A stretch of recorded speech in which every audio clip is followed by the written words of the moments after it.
At a crowded train station, a young black woman was hurrying to an important meeting to secure funding for her project. Suddenly, she spotted an elderly blind man being jostled and stumbling in the rush. Without a moment's hesitation, she stopped to help, knowing it might cost her the train. What she didn't expect was that this small act of kindness would one day return to her in a way she could never have imagined. Before we dive into this story, let us know where you're watching from. We'd love to hear your thoughts. The morning air bit through Naomi's coat as she pushed through the sea of bodies flooding Rockford Central Station. Her breath fogged the cold glass panels above, the metallic echo of rolling suitcases and shuffling boots bouncing off the high arched ceiling. She clutched her folder tighter against her chest, feeling the ridged edge of her presentation slides beneath her fingers. This was it.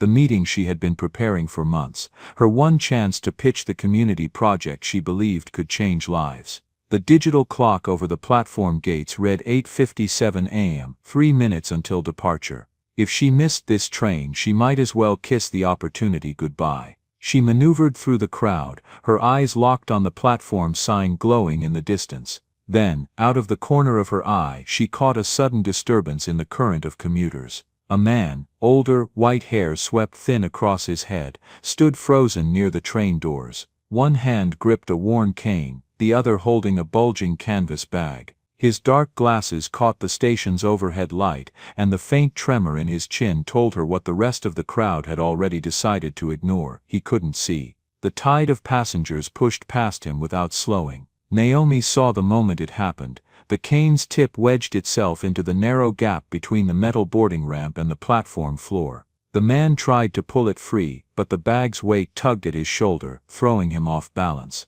A woman nearby bent down, yanked the cane loose with a careless jerk, muttered something Naomi couldn't hear, and was gone before he could even steady himself. He took a half-step forward, disoriented, swaying in the cold air, the rush of boots and coats brushing past without a second glance. Naomi's gaze darted to the clock again. 8:58. Her train, her meeting.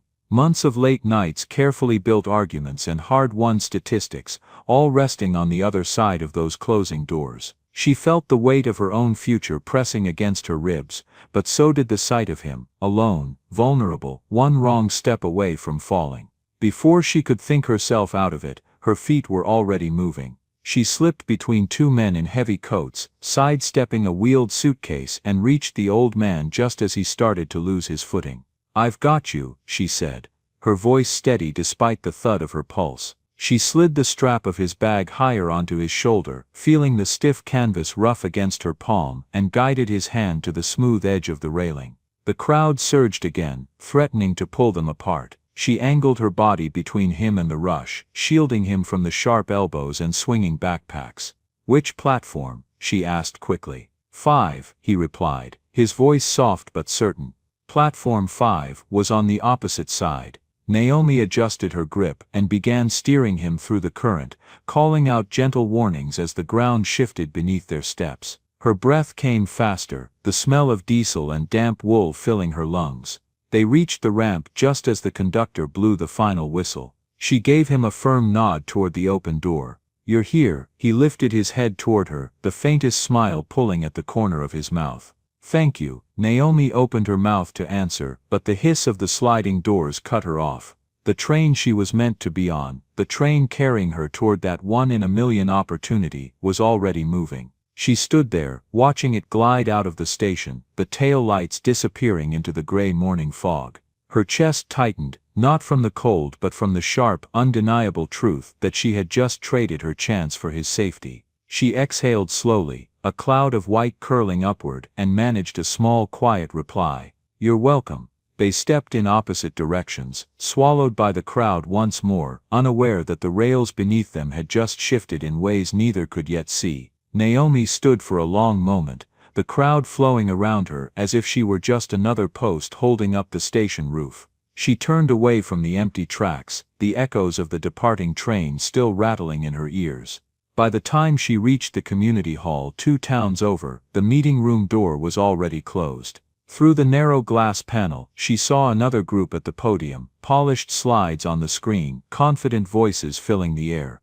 She could make out the faces of the council members, some leaning forward with interest, others jotting quick notes. Her own team sat near the back, 3 pairs of hopeful eyes finding hers as soon as she entered. She slid into the seat beside them, her breath still uneven from the rush. "I missed it," she whispered, the words tasting heavier than she expected. For a beat, no one spoke. Then Carla, the oldest in the group, placed a warm hand over Naomi's. "We'll find another way," she said, her tone steady. "The project's good. One meeting doesn't decide everything." The others nodded, not with blind optimism, but with the quiet stubbornness Naomi had always admired in them. She forced herself to return the smile, though the weight in her chest hadn't lifted. Outside the tall windows, the winter light was already fading, and Naomi wondered if the sacrifice she'd made that morning would ever mean more than a missed chance. She didn't know that the answer was already making its way toward her, on tracks she couldn't yet see. A week later, the bitter cold had eased, but the sky still hung low and gray over the town as Naomi pushed open the heavy glass doors of the public library. A wave of warm book-dusty air met her, mingled with the faint scent of brewed coffee from somewhere deep inside. She stepped inside, rubbing her hands together, her mind set on finding research materials for the accessibility portion of her project. The library was busier than usual. A folding sign in the lobby announced a special reading session for the visually impaired and children with disabilities. Volunteers were bustling around, arranging chairs in wide arcs, adjusting microphones, and setting out trays of hot cocoa cups with tiny marshmallows floating on top. She took the wide hallway toward the main collection, her boots muffled against the carpet, when she noticed a familiar shape at the far end of the corridor. An older man in a thick wool coat, his white cane tapping lightly against the floor. A tote bag, sagging with the weight of hardcovers, hung from his shoulder. It took her a moment to place him, but when she did, her breath caught. It was the man from the train station, the one she had helped up and guided through the chaos. "Holt," she almost called out, then stopped, realizing his concentration was fixed entirely on the next steps in front of him. A young staff member in a bright lanyard was hovering near him, juggling a stack of audiobooks in both arms. "We'll just head down these steps, sir," the young man said, already moving toward the narrow staircase. The elevator behind them bore a hand-lettered sign, "Out of order." Holt tapped forward cautiously, feeling for the first step, while the staffer tried to maneuver past him with the books. In a careless shift of weight, the young man's elbow caught Holt's tote bag, tipping it forward. A dozen books spilled out, tumbling down the short flight in a noisy scatter. Holt's balance wavered, one foot halfway into empty space. Naomi's pulse jolted. She closed the distance in seconds, her boots gripping the carpet as she reached out and caught Holt's arm before his momentum carried him forward. "I've got you," she said, steady but urgent. His cane clattered against the railing, but she kept her grip firm, anchoring him back onto the top step. "Easy now." The staffer froze, eyes wide, murmured a quick apology, and scrambled to retrieve the scattered books. Naomi crouched, gathering the remaining ones herself, large print editions, a few braille volumes, their raised dots catching the light. "Let's go one step at a time," she said quietly. She guided Holt's hand to the railing, then matched his pace, counting softly with each descent. His grip on her forearm was steady, trusting, and when they reached the bottom, he exhaled, as if releasing more than just held breath. "Thank you," he said, turning his head slightly toward her voice. "We seem to have a habit of meeting in places where I'm one step from disaster." Naomi smiled, easing his tote back onto his shoulder. "Maybe the world's trying to make sure you get where you're going." He chuckled at that, the sound warm in the quiet. Together they stepped into the reading room, where chairs were already filling with children and a few adults. In the corner, Naomi noticed a boy in a navy sweater sitting in a wheelchair, his small hands folded neatly in his lap. His eyes were fixed on the storyteller at the podium, a young woman with a calm, lyrical voice. For just a moment, the boy turned his head and caught Naomi's gaze. She smiled, and after a pause, he smiled back, a quiet exchange that lingered in her mind even as she took a seat near the back. The reading session unfolded in gentle rhythms, voices carrying well through the small space, punctuated by soft laughter from the children and the occasional rustle of turning pages. Holt sat near the front, his posture relaxed, his head tilted to listen with an attentiveness that seemed to drink in every word. Naomi found herself watching the interaction between the volunteers and the listeners, the way they leaned closer when speaking, the care in each gesture, and thought again of her project, of how spaces like this could be multiplied across the county if only they had the resources. When the last story was read, and the applause faded, people began to drift toward the cocoa table or the exits. Holt turned in his chair, his cane resting across his lap. "Would you join me for a cup of tea before you go?" he asked. His tone was casual, yet there was a quiet insistence in it, as if the invitation was as much about the company as the drink. Naomi hesitated only a moment before nodding. "I'd like that." They settled into a small alcove near the library's side windows, where a teapot and two mismatched cups waited on a low table. Outside, bare branches tapped lightly against the glass as the wind moved through them. Holt poured carefully, his hands sure despite the tremor that came with age, and slid a cup toward her. "I know a few books you might appreciate," he said, reaching into his tote again. He pulled out two worn hardcovers, one on inclusive design, the other a memoir by an advocate for disability rights. "They've been my companions for a while. Thought you might find some ideas in them."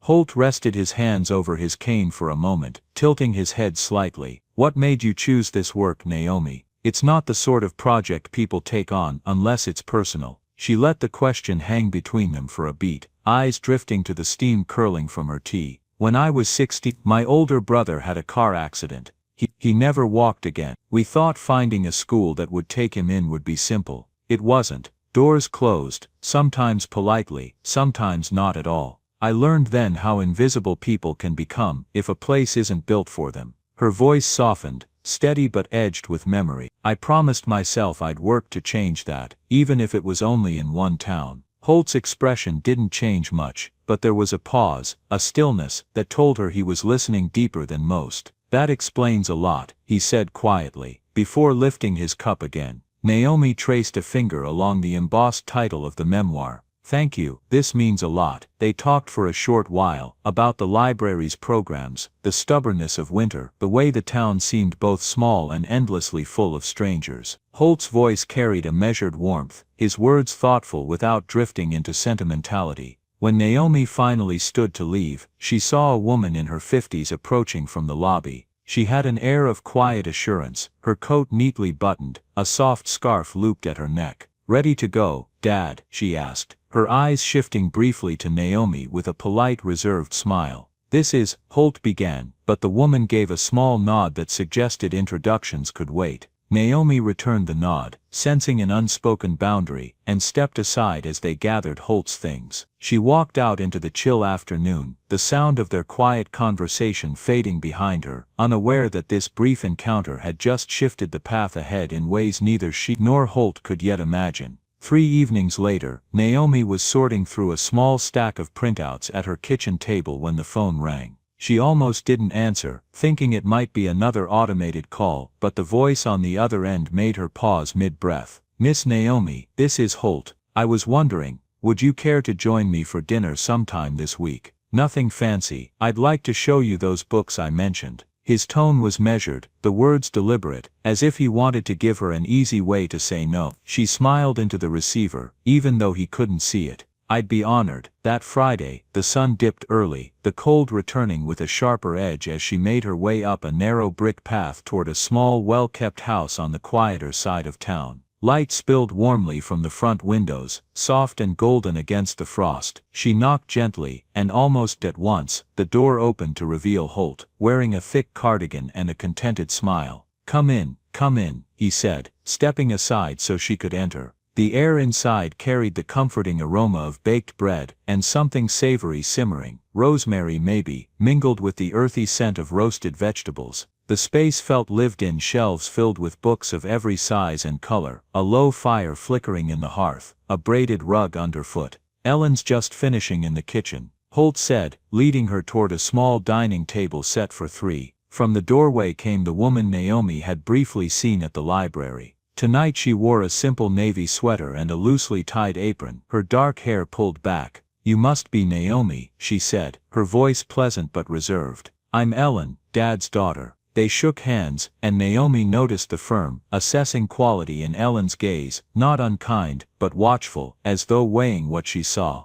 They sat down to a modest meal: roasted chicken with herbs, carrots glazed in honey, fresh bread still warm from the oven. Holt insisted she take the first slice, passing it carefully across the table. Conversation began with safe, gentle subjects: the stubborn cold snap, the way the snow had crusted hard over the sidewalks, the trouble of finding decent apples this time of year. It was only after a few minutes that Holt leaned back slightly, his fork resting beside his plate, and began sharing fragments of his life. He spoke of traveling in his younger years, of a time he worked with a community center that provided Braille classes and mobility training for newly blind adults. "It's not just about teaching them to read or navigate," he said. "It's about convincing them, and the rest of the world, that they still have a place." His voice carried a quiet conviction, the kind that came from seeing both the failures and triumphs of such work. Naomi listened intently, her mind catching on certain phrases. She told him, in turn, about her own project, the push to create spaces in public buildings designed with real accessibility in mind, not just the bare minimum required by law. She spoke of ramps that led to locked doors, of signs placed too high to be read from a wheelchair, of how small changes could mean independence for someone. She kept her tone measured, not turning it into a pitch, but there was no hiding the passion that colored her words. Ellen stayed mostly quiet, interjecting with a question now and then, about where Naomi grew up, how she became interested in this work, what she thought of the library's new programs. She offered no opinions of her own, but her eyes never seemed to leave Naomi's face for long, as though cataloging each answer.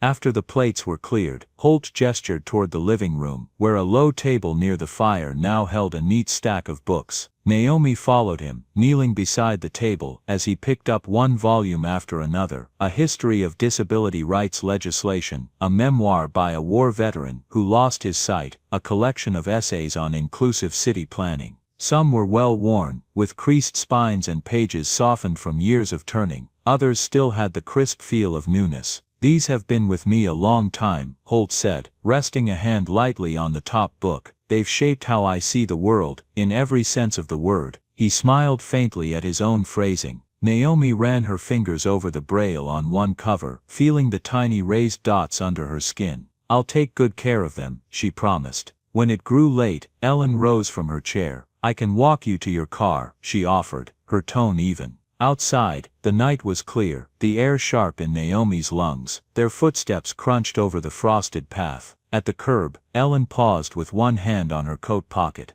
"Thank you for coming tonight. Dad doesn't invite many people over these days." Her words were polite, but there was a flicker of something in her eyes, curiosity maybe, or caution. Naomi nodded, unsure what to say that wouldn't feel too formal. "I'm glad he called," she replied simply. She drove away with the image of the warm house lingering in her mind, Holt's voice steady in the firelight, Ellen's silent watchfulness across the table, the weight of the books on her lap like a promise. It never crossed her mind that the evening had planted something deeper, threads connecting them in ways still hidden, waiting for the right moment to surface. The morning of the announcement broke gray and windless, a pale winter light settling over the city like a sheet of frost. Naomi sat in the back of the bus, her hands folded in her lap, the motion of the wheels thrumming through her bones. She had told herself a dozen times she was only going to observe, to see how the process worked so she might prepare better next year. The truth, though, pressed against her ribs. She had fought hard for this project, and the thought of hearing another name called still carried its own quiet sting. The community hall was already buzzing when she arrived. Coats draped over chair backs, clusters of people speaking in low, eager tones, the smell of brewed coffee rising from a table near the back. Large banners hung from the rafters, "Innovation for Inclusion" printed in deep blue letters, and rows of folding chairs faced a modest stage with a podium and two simple spotlights. Naomi took a seat near the aisle, setting her tote bag at her feet. Her pulse beat faster than she wanted to admit. A man in a tailored suit stepped up to the microphone, his voice warm and practiced as he welcomed the attendees. He spoke of community spirit, of the remarkable number of proposals submitted this year, and of the honor of having a special guest share a few words before the results were announced. "Please join me in welcoming Mr. Holt Whitmore." Naomi blinked at the name, then found herself leaning forward as Holt stepped carefully onto the stage, guided by a volunteer. He wore a dark overcoat over a pressed shirt, the polished wood of his cane catching the light. The murmurs in the room hushed to near silence. Holt gripped the edges of the podium with steady hands, and after a brief pause, tilted his head toward the audience. "How many of you," he began, his voice carrying a quiet weight, "have ever been helped by a stranger, not in some grand way, just a small act, a hand offered when you needed it most?" For a moment the hall seemed to hold its breath. Naomi's gaze swept the rows, a few people nodded faintly, but no one spoke. The silence stretched, not uncomfortably, but with a kind of shared reflection. "I've had my share of both," Holt continued. "The quick distracted sort of help, given as though checking a box, and then the other kind, the help that comes with a steady hand, a real moment of presence. You know it when it happens, you feel it." He told them about the morning at the train station, how he had been shoved and disoriented, his cane caught in a gap, his balance faltering. "Someone reached for the cane," he said, "and handed it back without looking at me. I might have managed, or I might have gone down." He let the words settle, then went on. "But then another voice came, calm, steady, and the next thing I knew, I was being guided away from the rush, my bag over my shoulder, my steps matched to hers. No hurry, no fuss, just care." Naomi felt the heat rise to her cheeks, though no one in the hall could know it was her. She gripped the strap of her bag tighter, the memory flooding back, the sharp clatter of the train doors closing, the ache of missed opportunity already forming even as she smiled at him. Holt shifted his weight and spoke of another day, this time in the library. How a volunteer, well-meaning but careless, had dropped the contents of his bag, sending books scattering down the steps. "It happens," he said lightly, "but there's a difference between an apology thrown over a shoulder and a pair of hands that take the time to gather every page, to walk you down each stair without rushing." Naomi's throat tightened. She had not thought of those two moments as linked, but hearing them placed side by side, she could see the thread Holt was drawing. "I've lived long enough," Holt said finally, "to know that we build communities on these small unseen acts. You may forget the details, but you will remember how it felt to be treated as if you mattered." His fingers tapped the wood of the podium once, softly, as if to mark the point. The applause began tentatively, then grew until it filled the space. Some stood. Holt inclined his head in thanks, stepping back as the volunteer returned to guide him down the steps. Naomi watched him move through the aisle, his expression calm but tinged with something, satisfaction, maybe, or relief. When the room settled again, the master of ceremonies returned to the microphone. "Thank you, Mr. Whitmore, for those powerful words. And now," he said, a note of ceremony in his voice, "we invite one of our distinguished selection committee members to present this year's awardees." From the side of the stage, Ellen appeared, dressed in a charcoal blazer and carrying a folder. Naomi's breath caught in surprise. She had known Ellen only as Holt's daughter, the quiet woman with the level gaze across a dinner table. Now she crossed the stage with measured steps, unfolding the sheet of paper before her. "This year," Ellen began, her voice steady but warm, "we received an extraordinary range of proposals, each reflecting dedication, insight, and the belief that inclusion is not just a policy but a practice." She glanced briefly toward the audience, her eyes passing over Naomi without pause. "It is my honor to announce that one of our 3-year funding grants will go to a project that not only meets the criteria but challenges us to see public spaces with new eyes." Naomi's ears roared with the blood pounding in them. She barely registered the first part of the sentence that followed, but the last words came through with sharp clarity, "and that project belongs to Naomi Clark." For a moment she sat perfectly still, the name sounding strange when lifted into the air like that.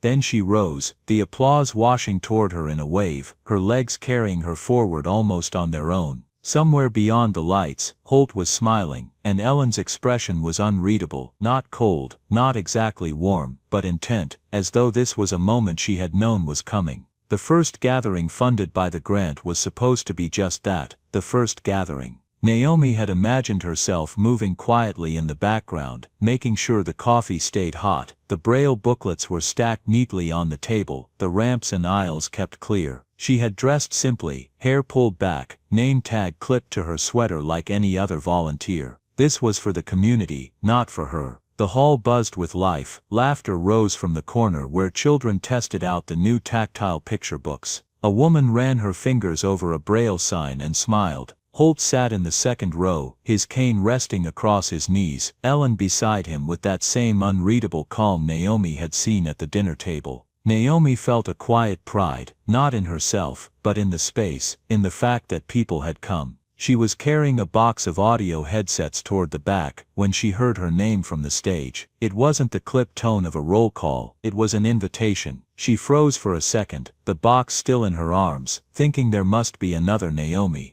But the host was looking right at her, smiling warmly. "Naomi, would you join us up here?" Heat rushed to her face. She set the box down carefully, smoothed her sweater, and walked toward the front, her pulse loud in her ears. She had no speech prepared, no reason to stand under those lights. The host began speaking, words tumbling into the air about vision, dedication, and an unwavering commitment to dignity. Naomi's eyes darted to Holt, who was smiling faintly, and she realized this was not an accident. One by one, people rose from their chairs. A man with a guide dog spoke about feeling seen for the first time in years. A teacher from the library described the new programs already taking shape. A young woman in a wheelchair shared how the space had given her a sense of independence she hadn't felt in a long time. Naomi stood still, hands clasped in front of her, the shock still sitting heavy in her chest. She had not expected any of this. Then Holt came to the microphone. His voice was calm but carried the weight of memory. He told of a morning at a crowded train station, of a cane caught in the floor, and a stranger who chose to stop.